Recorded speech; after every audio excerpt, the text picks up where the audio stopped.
அல்லாஹ் நம்மோடு இருக்கிறான், அல்லாஹ் நம்மை பாதுகாப்பான், நம் சந்ததிகளை பாதுகாப்பான், அல்லாஹ் இந்த சமூகத்தை உயர்த்துவான், அல்லாஹ் இந்த சமூகத்தை மீண்டும் அந்த தரத்திற்கு கொண்டு வருவான் என்பது வெறும் வார்த்தை அல்ல, அது ஒரு செயல், அது ஒரு புரட்சி.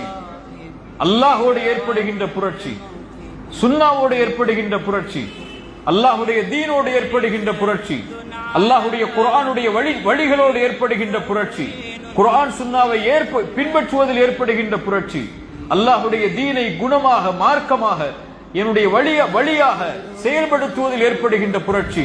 இந்த புரட்சியோடு அந்த வார்த்தை வெளிப்பட்டால் அல்லாஹு அக்பர், அல்லாஹ் எங்களோடு இருக்கிறான் இந்த வார்த்தைகள் எல்லாம் பலனளிக்கும். செயல் இல்லாமல் அல்லாஹ் என்னோடு இருக்கிறான் என்று அழைத்தால் அல்லாஹ்விற்கு தெரியும் உம்மோடு அல்லாஹ் இருக்க வேண்டுமா என்று.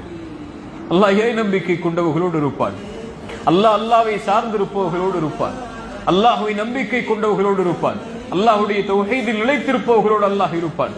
இந்த வசனங்கள் எல்லாம் நம்ம கதைத்தான் சுட்டி காட்டுகிறது.